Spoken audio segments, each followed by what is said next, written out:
তবে এই অনুষ্ঠানটা যাকে ঘিরে যিনি করেন আর কি, যিনি আলোচনা করেন, যিনি আপনাদের সামনে অনেক রাস্তা খুলে দেন আপনাদের জীবনকে চলার পথে আরো সঠিকভাবে এগিয়ে নিয়ে যাওয়ার জন্য, যেগুলো সুন্দর কিছু কথা কিছু বিষয় নিয়ে আলোচনা করেন, তিনি হলেন কামাখ্যা তারাপীঠ সিদ্ধতান্ত্রিক জ্যোতিষ প্রশান্ত শাস্ত্রী মহাশয়। আজকে ওই বশীকরণ বিদ্যার সম্বন্ধে কিছু আলোচনা। আচ্ছা, বশীকরণ নিয়ে আজকে আপনি মানে আজকের বিষয়বস্তু হচ্ছে বশীকরণ, মানে যেগুলো আমরা নর্মালি পেপারে দেখে থাকি বা টিভির পর্দাতেও দেখে থাকি যে বশীকরণ করা যায়, বশীকরণ মন্ত্র মধ্যে দিয়ে বশীকরণ। আচ্ছা, এই জিনিসটা কি আগে যদি একটু বিশদভাবে জানি, তারপরে আরো অন্যান্য আলোচনায় যাব। বশীকরণ বিদ্যা হচ্ছে একটি ব্যক্তিত্ব, একজন মানুষকে আকর্ষণ করা। আর বশীকরণ বিদ্যার প্রয়োগ এবং নিয়ম শৃঙ্খলতাভাবে করা হয়ে থাকে। এটা আমরা করে থাকি যেমন স্বামী স্ত্রীর কলহ আছে, সংসারের বিভিন্ন ধরনের অশান্তি আছে এবং মানুষের জাগতিক উন্নতি হচ্ছে না, অর্থনৈতিক উন্নতি হচ্ছে না, এক প্রকার বলা যায় সেটা ভাগ্যকে বশীকরণ করা। তা ভাগ্যের বশীকরণ বিদ্যা, তা এই বিদ্যার আমাদের আবিষ্কার হয়েছিল সত্যযুগে। তা এই গুপ্তবিদ্যা সত্যযুগ, তেতার যুগ এবং দাপর যুগ বয়ে চলে গিয়েছে এবং কলির যুগে সেটা আবার নতুন করে আবির্ভূত হয়েছে। এবং আমাদের মতো কিছু তন্ত্রবিদ এবং বড় বড় সাধক পণ্ডিত মহাপুরুষদের মাধ্যম দিয়ে এই বশীকরণ বিদ্যা প্রয়োগ করা হয়েছে। এই বশীকরণ বিদ্যার সৃষ্টি হয়েছে সত্যযুগের আড়ম্বরের দ্বিতীয় অংশে, অর্থাৎ বেদ সৃষ্টির পরবর্তী মুহূর্ততে যখন মা মহাকালীর আবির্ভূত, মহাকালীর রূপকে আবির্ভূত করে সৃষ্টি করা হয়েছে। এবং মূল বশীকরণ বিদ্যার একমাত্র সাধক ছিলেন দুজন, যেটা সমস্ত পৃথিবী কোনো প্রকার বশীকরণ বিদ্যাটা কি জিনিস এবং কিভাবে বশ করা যায়, এবং চাইলে স্বয়ং শক্তিকেও এবং শিবকেও, মা মহাকালীকেও, আদ্যশক্তি মহামায়াকেও বশ করা যায়। আমি এই তথ্যের মধ্যে আপনারা মিলিয়ে নেবেন, সেই তত্ত্বের মাধ্যমেই আমি বলে দিব, বা কোনো গ্রন্থপুঁথি গ্রন্থের নামও আমি বলে দেব। তা মাতং এবং মুনি একই মার পেটের দুটি ভাই ছিলেন। মাতং ছিলেন হঠ যোগী এবং মুনি ছিলেন ভক্তি মার্গী যোগী। কারণ হঠ যোগ দ্বারাকে বশীকরণ বিদ্যা কখনো সম্পূর্ণ করা যায় না, অর্থাৎ ক্রোধ দিয়ে, রাগ দিয়ে মানুষকে কখনো বশীভূত করা যায় না। মানুষকে হচ্ছে ভক্তির দ্বারাতে, জ্ঞান দ্বারাতে এবং তার নমনীয়তার দ্বারাতে বশীকরণ করা যায়। মাতং ছিলেন হঠ যোগী, তা হঠ যোগে সে সাধনায় সিদ্ধি লাভ করেছিলেন। মুনি হচ্ছে তার দাদা। তাই এই মুনি, তিনি বশীকরণ বিদ্যায় ভক্তি মার্গে সিদ্ধি লাভ করেছেন এবং বশীকরণ বিদ্যা সিদ্ধি লাভ করার পরবর্তীতে সে পরিপূর্ণতা লাভ করতে পারেননি এবং সেই কামাখ্যা পাহাড়ের সেই নীল পর্বতের গুহায় বশীকরণ বিদ্যা প্রয়োগ করতে গেলে কালীযন্ত্রম প্রয়োগ করতে হয় এবং কালীযন্ত্রমকে যদি জাগ্রত প্রাণ প্রতিষ্ঠা না করা যায় তাহলে বশীকরণ বিদ্যা কখনো হয় না। অর্থাৎ মাতং মুনি মা মহাকালীকে তাদের মায়ায় আবদ্ধ করে দেবতাদের সাথে সংগ্রাম যুদ্ধ করবেন। একমাত্র সত্যযুগের মা মহাকালী ছিলেন সে পরিপূর্ণতা সম্পূর্ণা শক্তিরূপা বিদ্যা। তা তদ্রূপ সে পরিপূর্ণতা শক্তিরূপার বিদ্যার মাধ্যমে তবু তারা সিদ্ধি লাভ করতে পারেননি। মা মহাকালী চলে আসেন কিন্তু তারা মাকে বন্ধন করতে পারেন না। তারপর তারা কামাখ্যা পাহাড়ের গুহাতে, সেখানে মা মহাকালীকে সিদ্ধি লাভ করার জন্যে সেখানে কালীযন্ত্রম তারা, আমরা মন্ত্রের দ্বারাতে কালীযন্ত্রমকে দাঁড় করিয়ে থাকি, যেটাকে প্রথম প্রাণ প্রতিষ্ঠা করে থাকি। প্রাণ প্রতিষ্ঠা করার পরবর্তীতে সেই কালীযন্ত্রমকে আমরা জাগ্রত করে থাকি। তারাপীঠ মহাশ্মশান এবং কামাখ্যাতে আমরা যে মহাকাল যজ্ঞ এবং মা মহাকালের যজ্ঞ করে থাকি, সেখানে আমরা কালীযন্ত্রম দাঁড় করে থাকি বা প্রাণ প্রতিষ্ঠা করে থাকি। তা কালীযন্ত্রম যখন প্রাণ প্রতিষ্ঠা এবং কালীযন্ত্রম যখন দাঁড় হবে, যন্ত্রের মধ্যে হাত দিয়ে যখন তাকে প্রাণ প্রতিষ্ঠা মন্ত্র উচ্চারণ করা যাবে, অটোমেটিকলি হাত দিলে মনে হচ্ছে একটা গরম তত্ত্ব কোনো কিছুতে হাত দেওয়া হয়েছে। যখন কালীযন্ত্রম জাগ্রত হবেন, আস্তে আস্তে আস্তে সেই মন্ত্রবিদ্যা, কারণ এটা তন্ত্র মার্গে, কারণ তন্ত্র মার্গ হচ্ছে মাতং, আর মন্ত্র মার্গে অর্থাৎ ভক্তিযোগী হচ্ছেন মুনি। মাতং বহু চেষ্টা করার সত্ত্বেও মাকে আবদ্ধ করতে পারেননি। একমাত্র মুনির ভক্তি মার্গে মার বাধা পড়েছেন। তা সেইখান থেকে এবং স্বয়ং মা মহাকালী ভগবান শঙ্করের সাথে যুদ্ধ করেছেন, অর্থাৎ মাতঙ্গ মুনির পক্ষ হয়ে দেবদাসদের সাথে যুদ্ধ করেছেন। তার মানে এখানে বোঝা গেল বশীকরণ বিদ্যাটা এতই একটা পরিপূর্ণতা ভয়ঙ্কর বিদ্যা, যদি কেউ তান্ত্রিক প্রয়োগ করে থাকে তার পরিপূর্ণতা সফলতা লাভ করে। কিন্তু আমার জানা মতে গোটা ভারতবর্ষের 5 থেকে 5.5 থেকে 6.5 লক্ষ রেজিস্ট্রেড প্রাপ্ত তান্ত্রিক আছে, এবং তাদের কতটা এই বিদ্যাটা জানা আছে মনে হচ্ছে যে 5.5 লক্ষ 6.5 লক্ষ লোকের মধ্যে অন্তত 5,000 লোকের এই বিদ্যাটা পরিপূর্ণতা জানা নেই। আচ্ছা, তার মানে এই বিদ্যাটা আপনি যেটা মানে একটা জিনিস কিন্তু খুব ভালো করে জানলাম, বশীকরণ অনেকে আমরা শুনেছি কথাটা, অনেকের মুখেও শুনেছি, পেপারেও দেখা যায় যে অনেকে জ্যোতিষবিদগণ লিখে থাকেন যেখানে বশীকরণ করা হয়, অনেক কিছু টিভির পর্দাতে অনেকের অ্যাড দিয়ে থাকে, মানে শুনেছি। কিন্তু এই যে আপনি জন্মলগ্ন থেকে কবে থেকে বশীকরণটা এসছে, মানে যুগ যুগ থেকে চলছে আর কি, আজকের দিনের যুগের নয়, মানে এটা আমাদের কাছে সত্যি একটা অনেক কিছু জানা। এবং দুই ভাই, একজন মাতুন্ড একজন মুনি ছিলেন। মুনি, দুজন যে দুজনের মতো কারোর কাজ করছেন, একজন বলছিলেন মানে হঠযোগী। হঠযোগী মানে হঠযোগী কথাটা অর্থটা কি? একজন তো মনে হয় একজন মুনি যেমন ছিলেন তিনি ধর্ম, যেটা আমরা হঠযোগে সাধনা করে থাকি উচ্ছিষ্ট চণ্ডালিনী, সেটাও একটা মহাকালীর মানে অংশ স্বরূপ। মহাকালীর আরেকটি উচ্ছিষ্ট রূপ। চণ্ডালিনী যারা থেকে থাকে এরা হচ্ছে মানে উগ্রপন্থী, অর্থাৎ উগ্র সাধক। আচ্ছা, তারা হচ্ছে উগ্র সাধক, হঠযোগ যাদের বলে উগ্র সাধক যাদেরকে বলা হয়, যেটা হঠযোগ সাধনা সিদ্ধি লাভ করেছেন সাধক বামাখ্যাপা। আচ্ছা, মানে এই ধরনের যোগী, এরা মুখ দিয়ে যা বলবে যে আমি কর্মটা করে দিব, যা এটা শেষ হয়ে যাবে, এটাই হবে, তারা এই ধরনের যোগের সাধনায় দাঁড়াতে তাকে হঠযোগী বলা হয়। আর যিনি ভক্তি মার্গের যোগী, রামকৃষ্ণ পরমহংসদেব, উনি হচ্ছেন ভক্তি যোগী। আচ্ছা, ভক্তিতে তার কাছে মাকে পেয়েছেন তিনি। বাধা আছে মা, অর্থাৎ এই ভক্তি মার্গ হচ্ছে সবচাইতে ভগবান, কোনো কিছুতে ভগবানকে বাধা যায় না, অর্থাৎ ভক্তি মার্গে, ভক্তির মধ্যে দিয়েই শক্তি হ্যাঁ মিলে। এই ভক্তির মাধ্যমে শক্তি মিলে থাকে। তাই অনেকে আসে যে আমার অমুককে পছন্দ হয়েছে, আমাকে এটা বশীকরণ করে দেন দাদা, ওটা করেন না, না এইসব কর্ম প্রসঙ্গই নেই। কারণ এটা যারা করে থাকে, আমি কিছুক্ষণ আগে বললাম যে 5.5 থেকে 5.5 লক্ষ মানে তান্ত্রিক অ্যাস্ট্রোলজারের রেজিস্ট্রেড প্রাপ্ত ভারতবর্ষে আছে। কিন্তু অনেক জায়গায় লেখা আছে পেপারে যে 3 মিনিটে বশীকরণ, 5 মিনিটে বশীকরণ, একদিনে বশীকরণ, 1 ঘন্টা, টোটাল এটা ভুলভাল। আচ্ছা, কেন? বশীকরণ বিদ্যাটা আমরা প্রয়োগ করি যাদের সংসারের শান্তির জন্যে, অনেকের সংসারের অশান্তি হচ্ছে, কারো কর্ম হচ্ছে না, কোনো ব্যক্তি বিজনেস করে ডেভেলপমেন্ট করতে পারছে না। আচ্ছা, এই যে আপনারা করেন যেটা ঘরের শান্তি ফিরিয়ে আনার জন্য, বা অনেকে একদম সঠিকটা, অনেকে যেমন ভুলভাল নিজের কথা করার জন্য করে, কিন্তু আপনারা যেটা করে থাকেন সেটা কিসের মধ্যে দিয়ে? যজ্ঞ, তন্ত্র মন্ত্র কিছুর মধ্যে দিয়ে এক্সট্রা? সেটা যজ্ঞর মাধ্যমে করা হয়ে থাকে। বা আমার কাছে যারাই যাবেন যে প্রকৃত তান্ত্রিক কি, মানে আমার চেম্বারে যে পর্যন্ত মানুষ না যে দেখবেন যে তন্ত্রবিদ্যা এবং মন্ত্রবিদ্যা কি জিনিস, আচ্ছা, আর সনাতন ধর্ম শাস্ত্র কি জিনিস, আমার ওখানে গেলেই একমাত্র বুঝতে পারবেন। আচ্ছা, এবার আমি যখন এই মন্ত্রবিদ্যার দ্বারাতে, মানে ওই যে কালীযন্ত্রমের কথা বললাম না, এই কালীযন্ত্রমটাকে জাগ্রত করা হয়, করে তারপরে কেউ এই তাবিজ কবজের মাধ্যমে হয়ে থাকে। কেউ আছে না দাদা আমি তাবিজ কবজ পড়লাম, আমি শ্মশানে যাচ্ছি বারবার, আমি খুব ব্যস্ততায় আছি, বা আমি হাসপাতালে যাচ্ছি, তা এই ক্ষেত্রে তো আপনার তাবিজ কবজের ক্ষেত্রে মানে ছোঁয়াছানির একটা ব্যাপার আছে, দাদা আমার রত্নের মতো করে দেন। সেটা বশীকরণ প্রাণ প্রতিষ্ঠা মন্ত্র পাঠ করে সেটাকে হাজার হাজার মন্ত্র উচ্চারণ হবে, স্তব পাঠ হবে, মা মহাকালীর স্তব পাঠ হবে, মন্ত্র পাঠ হবে, বিদ্যা প্রয়োগ করবে, এক প্রকারের যাগযজ্ঞ হোমের মতোই, শুধু অগ্নিটা থাকবে না। আচ্ছা, যেমন আমরা অগ্নি জ্বালিয়ে অগ্নিকে সাক্ষী রেখে সহাদেবীকে আমরা আহুতি দান করি, তা শুধু ওই ক্ষেত্রে আহুতিটা থাকে না। বড় বড় তান্ত্রিকগণ যারা রয়েছেন তারা এই কাজগুলো করে থাকেন, এবং তার ভালো দিকের জন্যই তারা করে থাকেন, খারাপ দিকের জন্য নয়, তাই তো?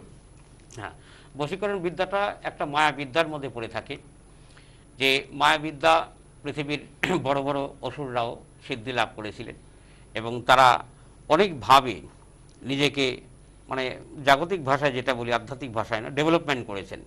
অর্থাৎ তারা স্বর্গমত্র পাতাল ত্রিলোক বিজয়ী হয়েছেন। এবার এই ক্ষেত্রে আমরা বশীকরণ বিদ্যাটা প্রয়োগ করে থাকি, অনেকের সন্তান অবাধ্য আছে, বা অনেকের পারিবারিক বিভিন্ন ধরনের সমস্যা আছে, তারপরে দেখা যাচ্ছে অনেক ছেলে মেয়েদের বিবাহ হচ্ছে না ঠিক মতো, বা তাদের চাকরি বাকরি হচ্ছে না। বশীকরণ বিদ্যায় মানে এ না আমি ওই তান্ত্রিকের কাছে যাবো আমাকে বশ করে নিয়ে নিবে, বিষয়টা তা নয়। তা বশীকরণ বিদ্যাটা হচ্ছে মায়াবিদ্যা, অর্থাৎ তিনটা গুণের দ্বারাতেই জগৎটাকে প্রতিপালন হয়, যে শত রজতম। শত হচ্ছে সাত্ত্বিক, রজ হচ্ছে রাজসিক, তম হচ্ছে তামসিক, অর্থাৎ এই তমগুণের হচ্ছে বশীকরণ বিদ্যা। তা এই জগতের তমবিদ্যা যতদিন পর্যন্ত আছে এবং আমাদের ইচ্ছা, আশা, আকাঙ্ক্ষা সব ধরনের কিছু, ততদিন আমাদের এই জগৎ সুন্দরময় থাকবে। যেদিন এই জগতে একটি ব্যক্তিরও ইচ্ছা, আকাঙ্ক্ষা, বোধ থাকবে না, সেই দিনই জগৎ ধ্বংস হবে। অর্থাৎ সমস্ত ব্রহ্মাণ্ড মায়ায় আবৃত।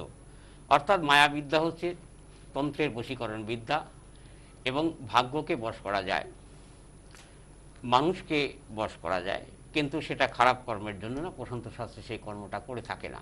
আর বশীকরণ বিদ্যায় যে প্রশান্ত শাস্ত্রী পারদর্শী, এটা আপনারা সবাই জানেন। দীর্ঘ বহু বছর ধরে আমি উত্তর দিনাজপুরে করে এসেছি, এবং উত্তর দিনাজপুরে আগে আমার 3টা চেম্বার ছিল, একটা বিধাননগর, একটা কর্ণজোড়া মোটর কলেজ, একটা দেবীনগর পোস্ট অফিস মোড়। বর্তমানে 3টার কোনো চেম্বারই নেই।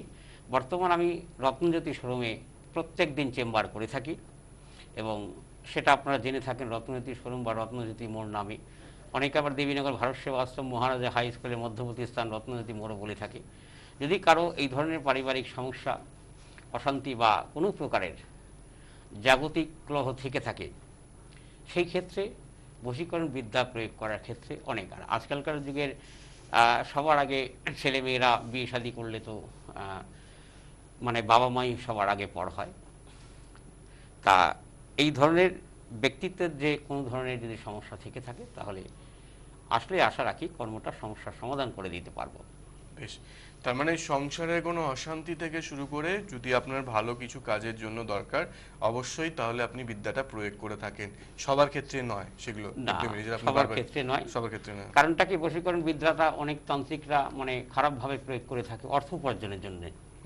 কারণ এই জগতে আমরা চিরজীবন কেউ বাঁচবো না, কারণ এটাকে মৃত্যুময় জগৎ বলা হয়, যার জন্য এর নাম হচ্ছে মৃত্যুলোক।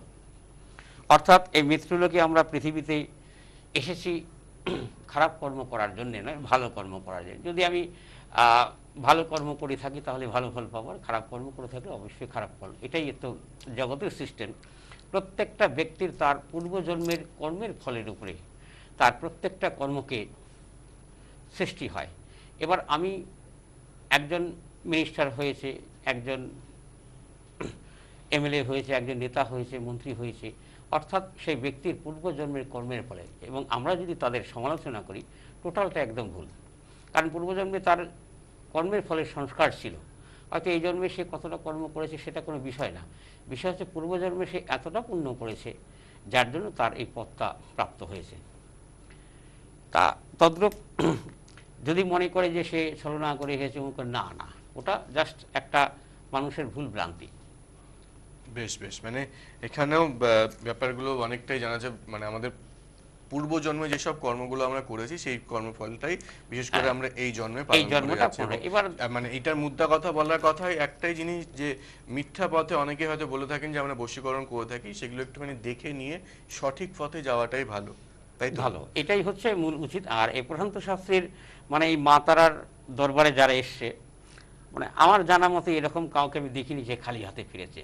কারণটা হয়তো কারো 3 দিনে কর্ম সাকসেস হয়েছে, কারো 7 দিনে হয়েছে, কারো 1 মাসে হয়েছে, কারো 3 মাসে হয়েছে। কিন্তু আমার এই মা তারা দরবারে, কারণ আমি তো সাধারণ তুচ্ছ মাত্র একটি মানুষ, কারণ আমার ব্যক্তিগত কোনো ক্ষমতা নেই, আমি একজন সাধারণ তুচ্ছ মাত্র মানুষ। এটা আমার রুটি রুজি উপার্জন। কারণ আমি একজন সাধারণ মানুষ, আমার এত বড় ক্ষমতা নেই যে স্বর্গের থেকে অপ্সরাকে বশ করে নিয়ে আসবো। হ্যাঁ, এবার আমি একটা মাতৃবিদ্যা, এটা আমার বংশ পরম্পরা বিদ্যা, সেটা আমি শিখেছি। এই বিদ্যার মাধ্যমে আমি কর্ম করে থাকি। তবে এটা জিনিস মানুষ, এটা ম্যাক্সিমাম মানুষ উত্তর দিনাজপুর বলুক, দক্ষিণ দিনাজপুর বলুক, জলপাইগুড়ি, শিলিগুড়ি, আলিপুরদুয়ার, কোচবিহার, মানে নর্থ বেঙ্গল আমি একসময় অনেক চেম্বার করেছি, গোটা নর্থ বেঙ্গল জুড়ে। আর প্রশান্ত শাস্ত্রীকে চেনে না বা নাম জানে না খুব কম লোক পাওয়া যায়। এখানে একটা প্রশ্ন ছিল যে এই বশীকরণের জন্য, বশীকরণ বিদ্যা বা বশীকরণ এর জন্য কি কোনো নিয়ম রয়েছে বা কোনো ডেট টাইম রয়েছে, যে আজকে আমি গেলাম বললাম প্রশান্তদা করে দিন, আজকে কি সম্ভব, এরকম কোনো কি ব্যাপার রয়েছে, নাকি আগের থেকে গিয়ে তাকে কথা বলতে হবে, সবকিছু জানাতে এটা হবে? আগের থেকে তাকে যেতে হবে, মানে আজকে গেলে আজকেই করে দেওয়া যাবে না, ওটা সম্পূর্ণ ভুল ভ্রান্তি থাকে। অনেকে আছে যে আপনি এলে আমি 5 মিনিটে বশীকরণ করে দেবো, এটা টোটালি ভুল ধারণা। কারণ একটা কিছু এনে মানুষকে একটা ভুল দিয়ে দিল তা না। আমি যে কর্মটা করব, যে মন্ত্রটা প্রয়োগ করব, যে তন্ত্রটা প্রয়োগ করব, যে ব্যক্তি আমার সামনে থাকবে সে 100% দেখবে, সে দেখে বুঝতে পারবে যে আমার কাজটা হবে কি হবে না। এবং যে কর্মটা যখন প্রয়োগ করব, সে কর্ম মন্ত্র এবং তন্ত্র যখন আমি পাঠ করব, সেটা যখন প্রয়োগ করব, তার মনে তখনই মানে 100-এর মধ্যে 90% তার কনফিডেন্স তখনই সৃষ্টি হয়ে যাবে। হুম। মানে মন্ত্রশক্তি একটা এমন জিনিস, আর তন্ত্র শক্তি, তন্ত্র আলাদা জিনিস, মন্ত্র হচ্ছে আলাদা জিনিস। আচ্ছা। কারণ মাতং মুনি হচ্ছে এরা দুই ভাই। হুম। যেমন তান্ত্রিক ছিলেন হচ্ছিল মাতং, আর মুনি ছিলেন হচ্ছিল ভক্তিযোগী, যার জন্য তান্ত্রিক এবং মান্ত্রিক বলা হয়। আচ্ছা। তান্ত্রিক বিদ্যা এবং মান্ত্রিক বিদ্যা, আচ্ছা। তা অর্থাৎ এই মন্ত্রবিদ্যা, মান্ত্রিক অর্থাৎ মন্ত্রবিদ্যা, আচ্ছা। আর তান্ত্রিক মানে হচ্ছে তন্ত্রবিদ্যা। তন্ত্রবিদ্যা। অর্থাৎ এই মান্ত্রিক বিদ্যা, মন্ত্রবিদ্যার দ্বারাতে আমরা তন্ত্র সাধনা এবং বশীকরণ বিদ্যা করে থাকি। তা সেই ক্ষেত্রটাই সবচেয়ে বিষয়। যারা আমাদের কাছে ক্লায়েন্ট আসেন তারা দেখলে বুঝতে পারেন, প্রথমে আগে আমাকে চেম্বারে বুকিং করে দেখাতে হবে, অবশ্যই বুকিং করে সে আসবে, বুকিং করে দেখাতে হবে 1 নম্বর। 2 নম্বর হচ্ছে সে কী বিষয়, কী পারপাসের উপরে, যদি মনে হয় যে সেটা তাকে করে দেওয়া উচিত, মানে এই কর্মের দ্বারাতে মানে মানুষের অকল্যাণ হবে না, কল্যাণ হবে, হুম। তাহলে আমি কর্মটা করে দিব। বেশ বেশ। ওই ফট করে গিয়ে আমাকে হঠাৎ করে যে বললি যে আমি এত অর্থ দিচ্ছি, প্রশান্তদা করে দেন না, সেই কর্মটা প্রশান্তদা করবে না। প্রশান্তদা, এই বশীকরণ নিয়ে আপনি সেই প্রথম দিন, মানে আপনি গত এপিসোডে বলেছিলেন, আমার মনে আছে 30 বছর ধরে আপনি এই জ্যোতিষবিদের সঙ্গে সঙ্গে যুক্ত রয়েছেন, এবং আপনার 33 বছর ধরে আপনার জন্মলগ্ন বা আপনার এটা অ্যাজ আ বর্ন হিসাবে বা আপনার বংশ পরম্পরা এটা চলছে। এটা পারিবারিক বংশ পরম্পরা। ওই যে আছে যে না, কারো কাছ থেকে শিখে, বা অনেকে আছে কিছু টুকটাক বইপত্র পড়ে সে তান্ত্রিক হয়ে গেল। তা আমাদের বিষয়টা তা না।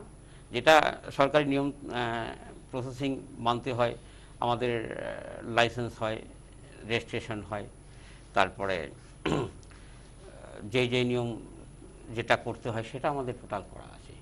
এবং বংশ পরম্পরাভাবে সেটা তো আমার শিক্ষা আছেই, এবং ক্লাস বেসিক্যালভাবেও সেটা আমার শিক্ষা করা আছে। আচ্ছা আচ্ছা। কারণ ক্লাস, যাদের বংশ পরম্পরা বিদ্যা থাকে তাদের ক্লাস বেসিক্যাল কোনো প্রয়োজন নেই, কিন্তু প্রসেসিং নিয়মটা মেনটেন করতে গেলে তাকে ক্লাস বেসিক্যাল করতে হয়। আর অরিজিনাল তন্ত্রের কোনো ক্লাস হয় না, সেটা আধুনিক জ্যোতিষী, যেটা আধুনিক বিজ্ঞানের যেটা জ্যোতিষী, যেটাকে আধুনিক জ্যোতিষ বলা হয়, সেটার ক্লাস বেসিক্যাল ক্লাস হয়। আচ্ছা আচ্ছা। কারণ সাধক বামাখ্যাপা উনি কোনো ক্লাস করে সিদ্ধি লাভ করেননি, একদমই না। রামকৃষ্ণ পরমহংসদেব উনি কোনো ক্লাস করে সিদ্ধি লাভ করেন, একদমই না। এবং তান্ত্রিক গুরু যিনি ছিলেন মানে সাক্ষাৎ সাধক বামাখ্যাপার শিষ্য ছিলেন সদ্গুরু নিগমানন্দ পরমহংসদেব, যিনি তন্ত্র জ্ঞান যোগ প্রেম চতুর সাধনায় সিদ্ধি লাভ। অর্থাৎ তারা ক্লাস বেসিক্যাল কোনো শিক্ষা লাভ করেন। ঈশ্বরকে পেতে গেলে কোনো ক্লাসে লাভ হয়, তার ভক্তিটা অন্তরটা লাগে। এবং যে ব্যক্তিটা কর্মটা করছে, সে ব্যক্তিটা কর্মের একনিষ্ঠ মন, মানে একক মন তার আছে কিনা, নিষ্ঠা দিয়ে করতে হবে নিষ্ঠা দিয়ে। ওই যে তারাপীঠ যে যজ্ঞ করলে বড় করে, মানে রামপ্রসাদের গানে যেটা বলা হয়েছে যে জাকজমকে করলে পূজা অহংকার হয় মনে মনে। বাহ। এই যে জাকজমকে যদি অনেকে আছে যে আমি বিশাল করে অশ্বমেধ যজ্ঞের মতো যজ্ঞ করব, ঢাক ঢোল পিটিয়ে বড় করে আমি পূজা করব, বড় করে সাধনার একটা আয়োজন করব, সেটা টোটাল ভুল। কারণ জাকজমকে যে পুজোটা করবে সেখানে মাইক বাজবে, সেখানে ঢাক ঢোল বাজবে, তা সেই ঢাক ঢোলে সে কোলাহলের মাধ্যমে তা আমি মাকে ডাকবো কি করে? মাকে ডাকতে হয় নির্জনে। যার জন্য এই মাতঙ্গ মুনির কথাটা, তারা যে যাগযজ্ঞের আয়োজন করেছিলেন সাধন প্রণালী, মানে যেটাকে আধুনিক ভাষায় বলা হয় সাধন প্রণালী, মানে প্রসেসিং সিস্টেমটা, তারা তো সেইভাবে করেননি। তারা একটি নির্জন গুহার ভেতরে যে তারা শত শত বছর, হাজার হাজার বছর সাধনা করেছেন। এবার প্রসঙ্গটা হচ্ছে, এই বর্তমান যুগে মানুষ 70 বছর 80 বছর ঠিক মতো বাঁচে না, তাহলে তারা হাজার হাজার বছর সাধনা কি করে করলো? এবার সত্য তেতার দাপর কলি। আমাদের সনাতন ধর্মের 4টা যুগের যদি কথা বলা হয়, কলির যুগের আয়ু হচ্ছে 4,32,000 বছর, এবার দাপর যুগের আয়ু হচ্ছিল 8,64,000 বছর, এবং 17,28,000 বছর হচ্ছিল তেতার যুগের আয়ু। আচ্ছা, এবার আমাদের 4টে যুগে 4টা ধরনের মৃত্যুর সিস্টেম ছিল। হুম, এবার সত্য যুগে ছিল ইচ্ছা মৃত্যু, আচ্ছা ইচ্ছা করলে সে মরবে, ইচ্ছা করলে সে মরবে না, এটা যে ব্যক্তি তার নিজের উপরে। আচ্ছা, মানে সে যদি চায় আমি মৃত্যুবরণ করবো তাহলে মৃত্যু হবে, না হলে না, মৃত্যুবরণ মৃত্যু হবে হবে না। এবার তেতার যুগে ছিল কি করে, তেতার যুগ হচ্ছে যে পর্যন্ত দেহের হাড় থাকবে, আচ্ছা, মাংস টাংস রস শিরা যত শুকিয়ে যাবে সেটা কোনো বিষয় না।